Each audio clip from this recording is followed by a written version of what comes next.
Bagaimana proses saya bisa menemui mereka sesudah ditahan? Jadi sesudah mereka ditahan, sesudah terjadi peristiwa 12 September itu, orang-orang ini kan ditahan.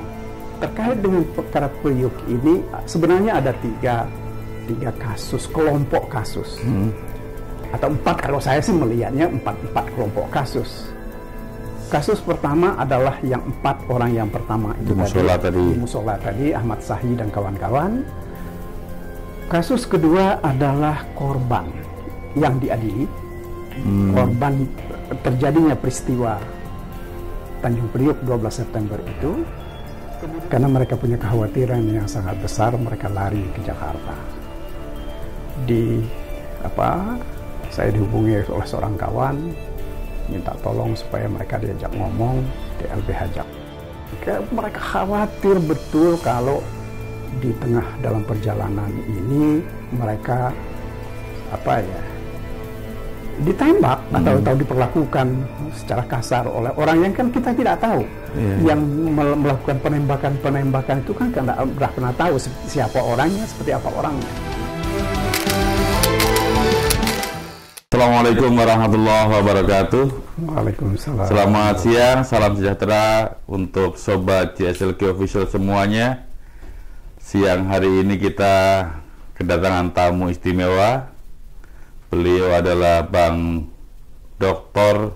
Magdir Ismail SH LLM. Ini setahu saya Bang, S1 di UII, Universitas tertua. Betul. Dan kalau di bidang hukum ini alumninya sudah melalang buana di Mahkamah Agung banyak, kejaksaan banyak, lawyer juga banyak. Ya, betul. Dan Pak Magdir ini salah satu yang di bagian lawyer, menggeluti lawyer dari sejak lulus, kemudian ikut LBH, YLBHI bersama Bang Buyung, bersama Bang Buyung, bersama Bang Buyung itu bikin kantor. Saya tidak sempat masuk YLBHI, saya hanya sempat menjadi pembela umum LBH Jakarta.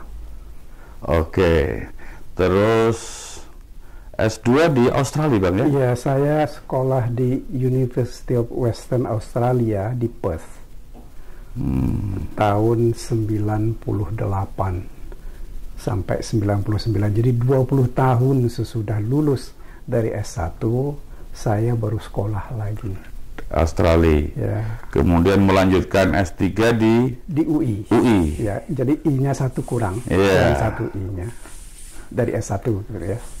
Jadi lengkap sudah, S1 di Jogja, S2 di Australia, S3 di UI, ngurangi I1 tadi. Iya, betul. Dan Bang Magdir ini pengalaman sebagai praktisi saya kira luar biasa. Pernah menangani kasus yang sangat heboh di zaman-zaman Orde Baru. Kalau nggak salah, Tanjung Priok Abang juga terlibat di sana ya Bang ya? Iya, saya kebetulan menjadi salah seorang dari penasihat hukum. Orang-orang yang pertama sekali ditangkap, atau kalau kita biasa menyebut, orang yang pertama menyebabkan timbulnya kasus Tanjung Priok. Jadi itu ada 4 orang. Jadi ceritanya itu ada 4 orang yang ditangkap oleh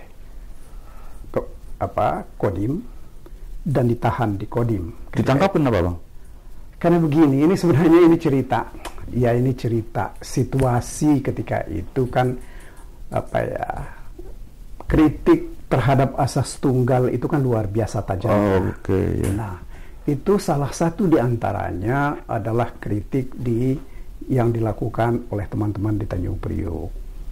Di salah satu musola, kalau saya tidak salah ingat namanya musola itu, Musola As-Sa'adah di Tanjung Priok itu, ada sejumlah anak yang memang anak-anak muda yang ngumpulin orang, memberitahu orang bahwa akan ada pengajian pada tanggal 12 September. Nah, bukan hanya itu sebenarnya yang mereka lakukan, mereka juga menempelkan pengumuman tentang pengajian itu di temboknya musola ini. Nah, salah seorang babinsa, anggota babinsa, melihat itu, dia mendatangi anak-anak ini dan menegur mereka. Tapi anak-anak ini kan nggak terima, gitu, ditegur seperti itu. Mereka lari masuk dan ke musola, dan ini namanya Sersan Hermanu. Sersan Hermanu itu masuk ke musola tetap dengan sepatunya.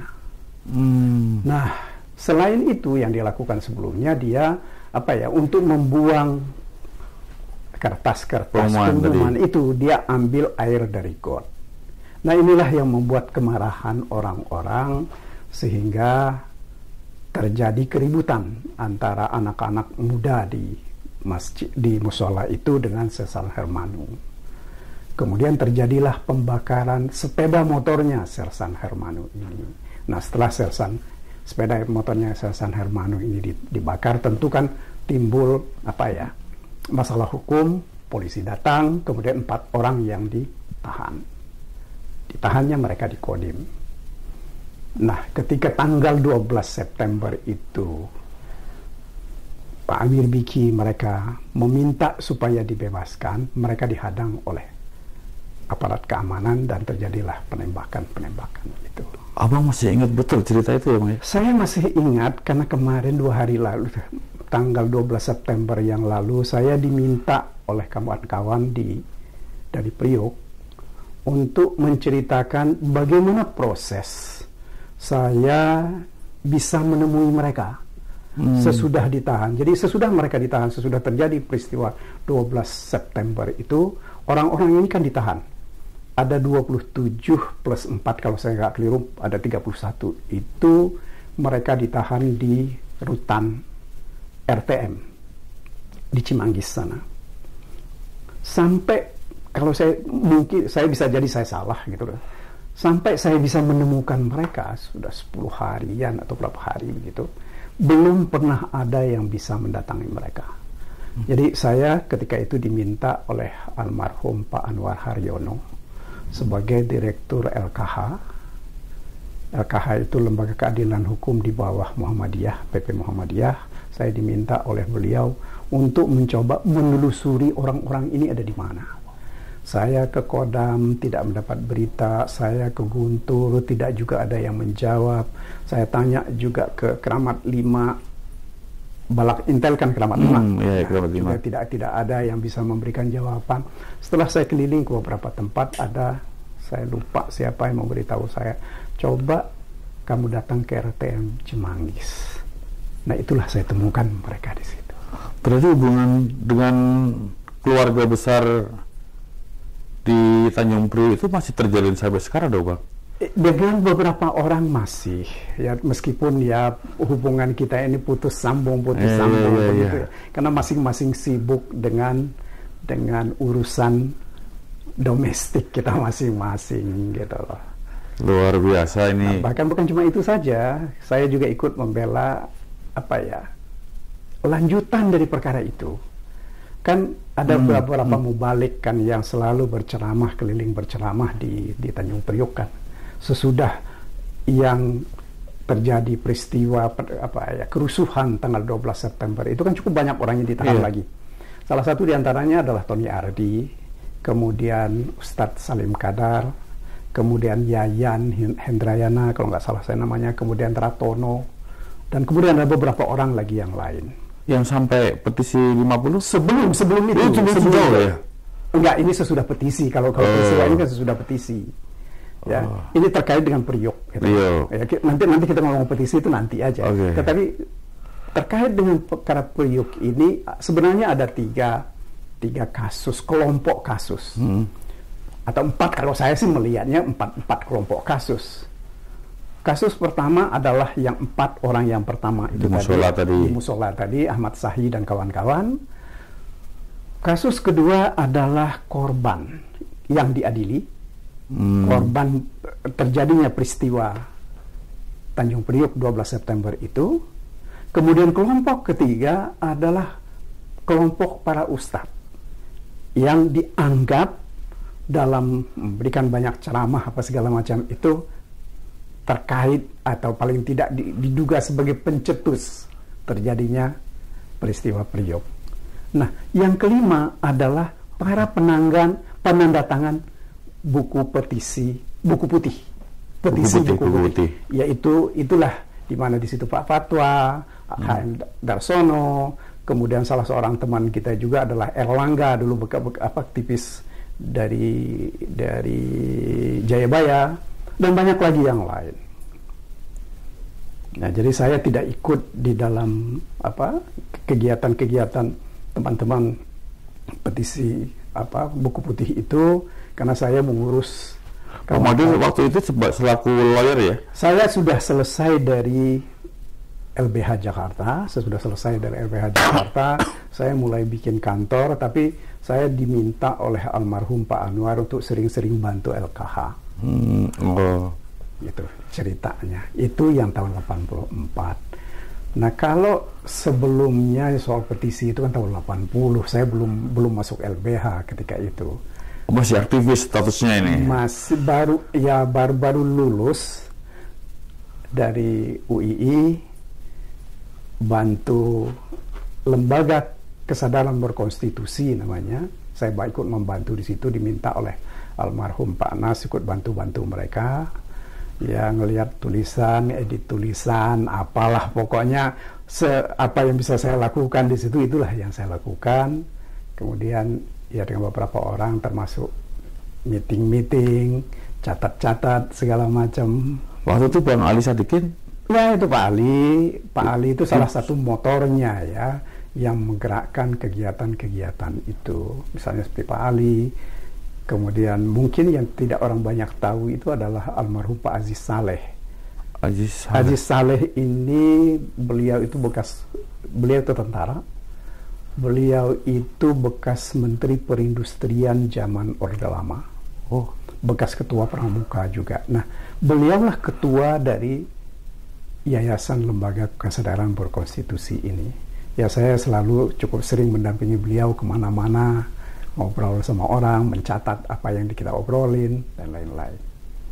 Itu baru kemudian 80, itulah. Itu awal petisi. Bang Madir masuk ke Jakarta? Iya, baru saya masuk ke Jakarta itu akhir 79.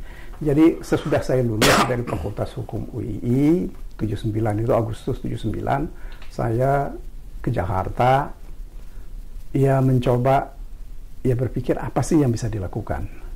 Nah, saya berkunjung ke rumahnya Pak Nas, Jenderal Nasution, ya, karena saya juga agak sering mengundang beliau dulu itu ke Jogja, dan kemudian datang ke beliau, saya ditanya oleh beliau, kamu sekarang mau ngapain? Saya bilang, saya tadinya mau ngajar Pak, tapi sampai hari ini belum ada kejelasan, itu kalau nggak salah saya bulan Oktober atau November 79. Dia bilang, sudahlah kalau kamu belum begitu jelas, toh bisa juga kembali kalau mau ke Jogja, bantu dulu sekretariat Yayasan Lembaga Kesadaran Berkonstitusi ini. Ya itulah, kemudian saya ikut bantu di situ. Akhirnya tahun 80 itu ya salah satu karya yang saya kira karya politik yang ya cukup besar adalah petisi 50. Luar biasa, Abang ini kuliah di Jogja, tapi perjuangannya mungkin lebih dahsyat di Jakarta, Bang. Iya, saya kira ini semuanya berjalan seperti air mengalir saja gitu loh ya. Dan kasus-kasus fenomenal tuh, Bang. Ya, Dari mungkin petisi. Orang yang tidak banyak tahu, yang salah satu kasus yang kami saya ikut bantu dulu ketika di LBH itu adalah terkait dengan perkara Gali. Petrus. Ya. Nah, ada 3 anggota ya yang dianggap sebagai Gali ini dari Jogja. Karena mereka punya kekhawatiran yang sangat besar, mereka lari ke Jakarta. Saya dihubungi oleh seorang kawan, minta tolong supaya mereka diajak ngomong di LBH Jakarta. Bang Petrus itu tahun berapa, Bang? Tahun 83. Kayaknya ngeri sekali waktu itu, saya masih kecil. Iya. Petrus itu langsung ditembak begitu. Iya, begitu cerita orang begitu. Karena saya nggak pernah lihat sendiri orang ditembak. Tetapi kemudian gini ceritanya.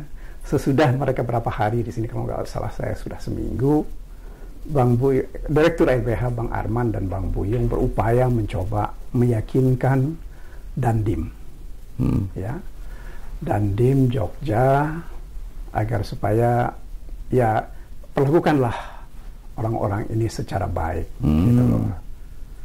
Nah, oleh Dandim disetujui, kita bikin surat, disetujui, dan kemudian ya karena saya yang dianggap cukup banyak tahu Jogja dan lebih mudah dan bergaul dengan anak-anak Jogja, saya diminta oleh Bang Buyung dan Bang Arman, Abdurrahman Saleh, untuk mengantarkan mereka bertiga ini. Nah, saya antarkanlah, kita naik kereta. Karena, ya kan nggak mungkin kita naik bus atau naik mobil, apalagi naik pesawat. Menemui Dandim Pak Hasbi. Pak Hasbi itu ketika itu Letnan Kolonel beliau.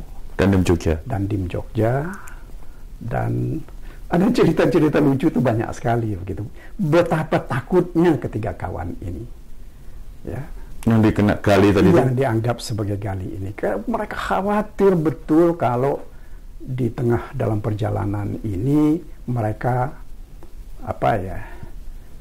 ditembak atau diperlakukan secara kasar oleh orang yang kan kita tidak tahu. Yang melakukan penembakan itu kan tidak pernah tahu siapa orangnya, seperti apa orangnya. Nah, bahkan saya mau ke kamar kecil saja diikutin gitu loh. Saya tidur juga diikutin. Saya melihat bahwa inilah kita ini sebagai manusia biasa, sampai pada titik tertentu rasa takut itu pasti akan ada gitu loh. Nah, padahal mereka ini kan jagoan luar biasa, gitu loh ya. Tetapi bahwa ketakutan itu ya seperti itu. Saya sadari itu Kenapa? Karena jaminan yang diberikan oleh Dandim itu kan beliau sebagai Dandim kota Yogyakarta. Di luar itu kan siapa yang bertanggung jawab? Kan nggak ada jaminan terhadap mereka. Nah, kita antar. Alhamdulillah mereka itu selamat. Tidak kurang satu apapun, mereka meninggal dalam keadaan normal karena sakit. Jadi bukan karena Petrus. Gitu loh. Terus Petrus itu apa, Bang? Ya ini kan begini, kalau ceritanya yang kita baca cukup banyak ketika itu anak-anak nakal, ya. Ya mungkin kalau seperti sekarang ini orang-orang nagih-nagih hutang, itu loh ya. Yang melakukan penagihan hutang itu dengan kasar. Ada yang bawa mandau, ada yang bawa celurit, nakut-nakutin orang gitu loh. Nah, karena situasi seperti ini dianggap sangat mengganggu. Sebetulnya debt collector zaman sekarang ya? Ada yang debt collector. Kalau kita sebut sekarang debt collector gitu loh. Atau anak-anak yang suka berkelahi. Nggak jelas kan biasa aja kan anak-anak muda ketika itu. Ya senggolan dikit di tengah jalan berkelahi. Ada yang bawa parang, bawa apa. Mungkin bedanya aja dengan sekarang itu. Kalau sekarang kan lebih banyak itu rombongan kan. Seperti di Jogja itu rombongan kelitih namanya. Kelitih ya, yang anak-anak, kenakalan remaja biasa. Sobat Jelas Rezeki, ini kita mengenal lebih jauh dengan Bang Magdir. Sebelum kita masuk tema yang akan kita pelajari, mungkin tidak hanya kali ini, tapi itu akan rutin sekaligus mensosialisasikan KUHP baru yang diketok di paripurna DPR itu tanggal 2 Desember tahun 2022.